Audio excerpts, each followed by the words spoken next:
Assalamualaikum teman-teman, ketemu lagi di channel YouTube Airin Nas.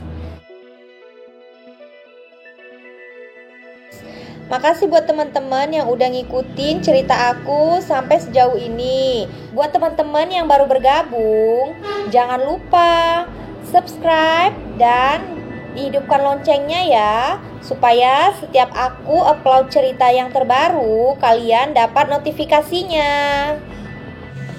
Pada video kali ini, aku akan ngeposting cerita lanjutan dari Ku Kembalikan Uangmu Mas di part 29. Ya udah deh, langsung aja daripada berlama-lama dan kalian juga udah penasaran sama lanjutannya. Dibaca ya teman-teman, jangan di-skip. Ku Kembalikan Uangmu Mas bagian 29. Pov Yuni. Langkahku terhenti melihat wanita yang baru saja kulihat biodatanya. Wanita menari di sebuah map. Wajahnya begitu familiar. Mungkin wanita inilah kekasih suamiku di masa lalu. Rosita bingung melihat aku berhenti begitu saja. Ada apa mbak? Tanyanya heran. Dia tak terlalu memperhatikan karena fokus bercerita. Wanita itu, kataku ragu. Aku bergegas mendatanginya. Aku takut kehilangan jejaknya. Permisi mbak, sergahku menghentikan langkahnya. Dia heran melihatku. Iya, ada apa ya? Bisa kita bicara sebentar? Kataku padanya berharap wanita ini mau meluangkan waktunya untuk berbicara denganku. Maaf, Anda siapa ya? Saya masih banyak pekerjaan, katanya sedikit ketus. Mungkin dia mengira aku agen asuransi. Sebentar saja mbak, saya butuh waktu mbak, sebentar saja, ini sangat penting. Pekerjaan saya juga penting, kamu siapa sebenarnya? Dia mencebik padaku. Saya hanya mau bertanya dan minta penjelasan saja Mbak Amara, sergahku padanya.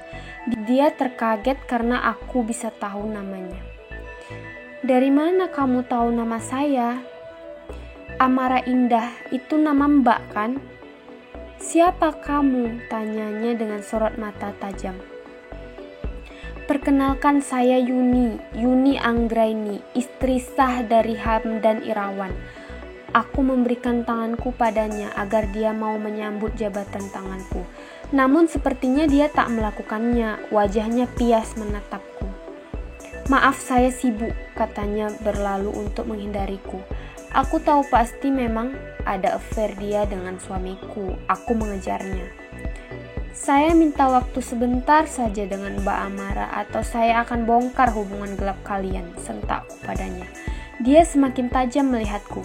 Apa maumu? Katanya tak senang.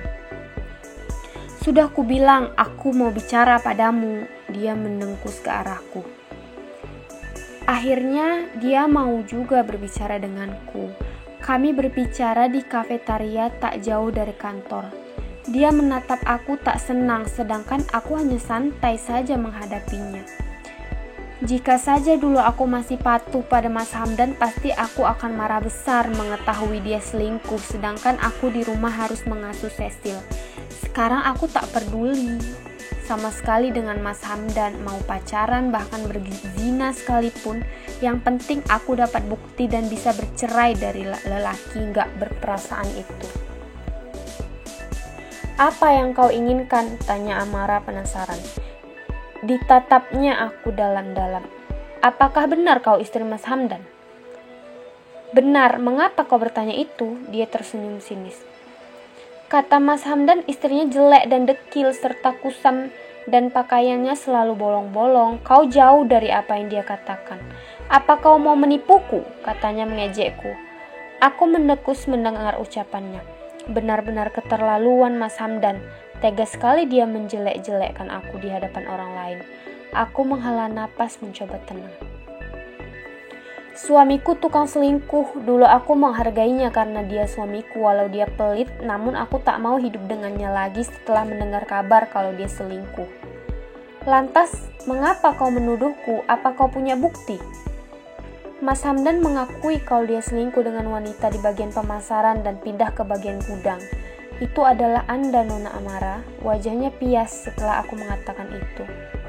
Apa maumu? Aku cuma mau kamu bersaksi di persidangan kalau kamu selingkuh dengan suamiku. Aku mau bercerai darinya, namun dia gak mau menceraikanku dengan alasan tak jelas.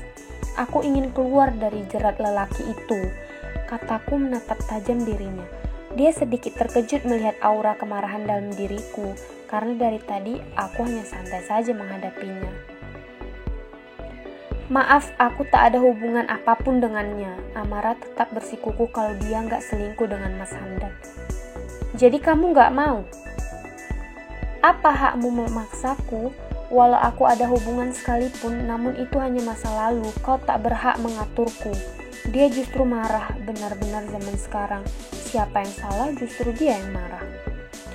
Artinya kau juga mengakui setelah Mas Hamdan mengakui. Aku cuma mau bercerai darinya. Kau mau cerai atau tidak itu bukan urusanku, dia merasa kalap. Baiklah, jika itu maumu, maka aku akan memberitahu keluarga besarmu, suamimu, mungkin orang tuamu, kalau kau selingkuh dengan Mas Hamdan. Berani sekali kamu. Aku harus melakukannya karena Mas Hamdan menekanku. Awas kalau kau berani menyentuh keluargaku, dia mengancamku. Seharusnya kau berpikir sebelum menjalin hubungan dengan suami orang. Apakah suamimu di rumah tak memberi kepuasan? Seharusnya kau berpikir lebih jauh agar kau tak terseret lebih dalam lagi. Dia terdiam. Amara mungkin bingung apa yang harus dilakukan. Hubunganku dengan suamiku sekarang membaik. Aku hanya iseng saat itu karena Mas Hamdan teramat baik padaku. Hingga aku dan dia tak sengaja saja berduaan dengannya. Kami hanya tak sengaja. Tak sengaja, namun kau terus melanjutkan hubunganmu dengannya. Aku menatap tajam dirinya. Kami sudah berakhir, jangan ganggu aku lagi. Dia terlihat takut kali ini. Aku hanya mau kau bersaksi di persidangan atau aku akan melakukan apa yang seharusnya. Kalian berdua sadar apa tidak kalau kalian sudah menyakiti aku? Baiklah, aku akan pikirkan. Sekarang kau pergi saja, katanya terlihat lesu. Dia lemas karena kebusukannya dan Mas Hamdan terbongkar. Baik, aku akan menghubungimu lagi dan kau harus membantuku di pengadilan, ujarku. Aku beranjak keluar dari kafetaria bersama Rosita yang dari tadi bersamaku. Sudah kau rekam, Ros? Sudah, Mbak, katanya. Bagus, aku harus mengumpulkan bukti sebanyak-banyaknya agar perceraianku segera terlaksana.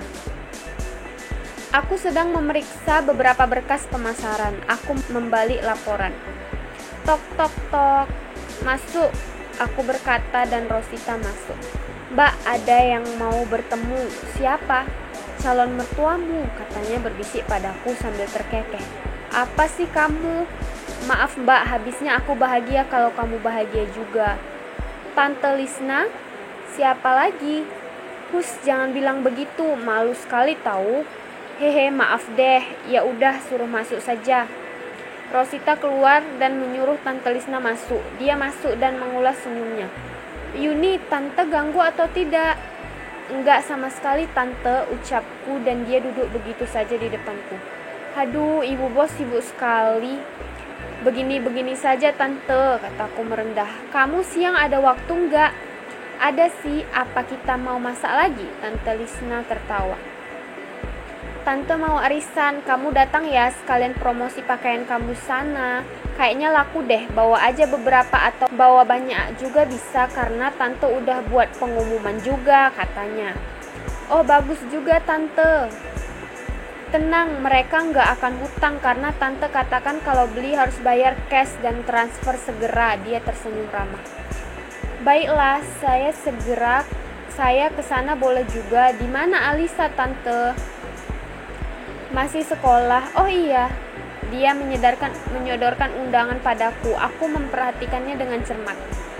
Alisa menyuruh Tante memberikan ini, undangan teater dia di sekolah dan mengundang orang tua.